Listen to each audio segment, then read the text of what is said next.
Hey there, Sharon Horne-Ellstrom here. Welcome to day 302 of our BU 365-day challenge. Today I want to do a couple of things.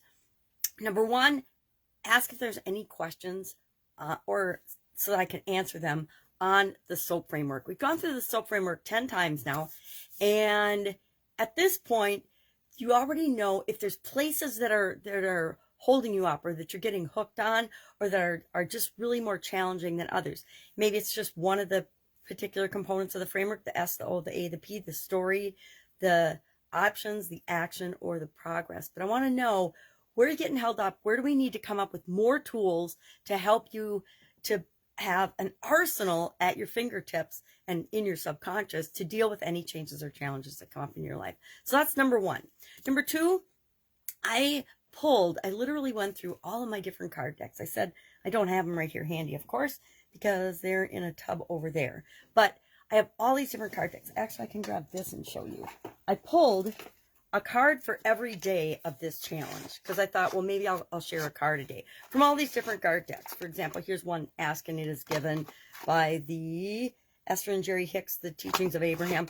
But I've got all these different card decks. One's on abundance, one's on prosperity, one's on planning, one's on nature and the impact of nature and different words in nature, etc. So I have all these decks, and I went through at the beginning of the year and pulled out like 400 of them probably that I thought would go along with and coincide with the different topics that we were talking about in the challenge. And you know, some days I used them, some days I didn't. More often than not, I haven't used them. So I thought, do I want to go back to, and I guess that's my question for you, do you want me to share one of these today? The one I pulled today, I pulled one randomly for today. And it's interesting because I was working with a coaching student yesterday on this. And they were stuck in what I call a downward spiral, a downward emotional spiral or loop. And we've talked about this briefly, but it's a really important topic.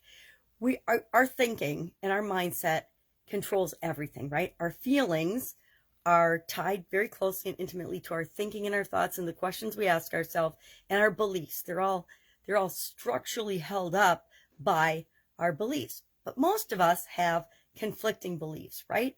And what happens is we'll get on a track. I don't know if you've ever done this. I know I certainly have, where we're thinking about something and we've locked into a belief that is absolutely positively false, but for us it's true because we totally believe it, and we just go round and around and around, and we just keep looking for evidence in our life and in our past experiences and our current experience to prove we are absolutely dead nuts right about this lie we're telling ourselves, and that it's really true for us. And a lot of times it is true for us. I mean, I've had periods of my life where I've been in really dire straits, and I got locked into a scarcity mentality, thinking that I didn't have enough, I couldn't do anything, I didn't know what to do, and going round and around and around with that. And my biggest, most glaring example of that in my life is when I had my sudden cardiac arrest in 2010. I didn't know it. I knew I was in a lot of emotional pain, no physical pain, but emotional pain and stress over different areas and aspects of my life that had all kind of fallen apart at the same time. Now, I dealt with lots of challenges before this, and I've dealt with lots of challenges since. But in that time, I got hit in 3 or 4 big areas of my life, and I was in massive overwhelm, and I didn't think about it until after I woke up, after I was in the coma.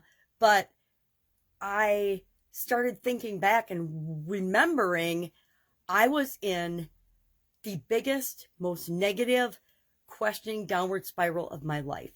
And I remember asking myself hundreds of times a day, probably, what am I going to do about this? I don't know what to do about this. I'm overwhelmed. What am I going to do about this? I don't know what to do. And I would say that to myself hundreds of times during the day because stuff was just falling apart around me and I was freaking out, and I kept saying that. Well, that I think is partially responsible for my sudden cardiac arrest, because my subconscious was finding a way for me to stop, number one, stop that negative spiral of thinking, and number two, realize that I absolutely positively did have a way out, and that there's actually infinite possibilities to find a way out of and to solve each of those problems, but I couldn't see the solutions when I was so focused on the problems. And that's what this this card is about today. And I was talking about this exact same thing to one of my clients yesterday. And I wish I would have just shared my example that I just shared now,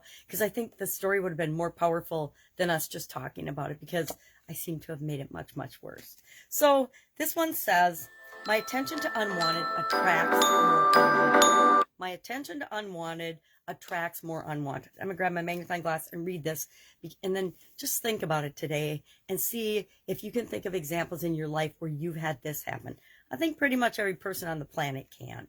So it says, for every pleasing thing, there's an unpleasant counterpart. For within every particle of the universe, there is that which is wanted as well as the lack of that which is wanted. When you focus upon an unwanted aspect of something in an effort to push it away from you, it only comes closer, because you get what you give your attention to, whether it is something that you want or not. It is up to you to focus upon and attract what is wanted. That's why I say all the time, focus on what you want, not where you are, what you've got right now, what you want, what you want, what you want. It was in a workshop this week where the beginning exercise was get us out of scarcity and into abundance. And that, I don't know about you, but that's like an ongoing process for me, because I grew up in a great affluent family, but we still had scarcity and lack in our beliefs, because my parents had grown up with parents in the Depression, right? And so, and they were born right at the end of the Depression. So we all have those conflicting beliefs, and it isn't until we actually acknowledge and say, okay, well, yeah, that was my parents, but that's not my belief. I don't choose to believe that. I don't have to live in lack and scarcity. I can live in abundance. But those things come up. I forgot my point. I hate when that happens. Do you ever do that? I forgot my point. Anyway, so we need to focus on, and that's why I keep saying we need to focus on what we want, what we want, what we want. Oh, the workshop, the exercise was to, instead of, there's two versions of us, right? And we can choose which identity we want to have. Scarcity lack version of ourselves, like scarcity Sharon, or abundant Sharon. And then the coach's guide was an advice, which is really great advice. And I've heard it from lots of other coaches before. And I kind of do it, but I haven't really 100% gone all in and done it. But we make our decisions from the version of us we want to be, the best version of ourselves. And I think that's really appropriate for this challenge, right? We're focusing on becoming the best and better version of ourselves a little bit every day. But are we making our daily decisions based on the best version of ourselves? I know I'm probably not most days. So that's going to be an exercise I try in my head today, is envisioning and then actually pulling back and making my decisions and choices today based on the best possible version of myself, instead of the where I am right now version of myself. I hope that makes sense. If it doesn't, ask. Otherwise, today we're going to take a breather, questions and answers about the SOAP framework. Think about this. Where's your focus? And I absolutely positively 100% will agree that when I'm not getting what I want, it's because I'm focusing on the lack of what I want, not on what I want. And it's a little nuance, but it's a very critical and important one. So think about that and just have a breather day. And maybe share in the comments below today for our action item, what is your best way to rest? What's your favorite way to take a time out or a breather or a rest or to recharge your batteries? Share that so we can learn from one another. Mine is spending time in nature, going for a walk, or just, reading and relaxing, etc., or hanging out with my family. Sometimes my family can be pretty stressful.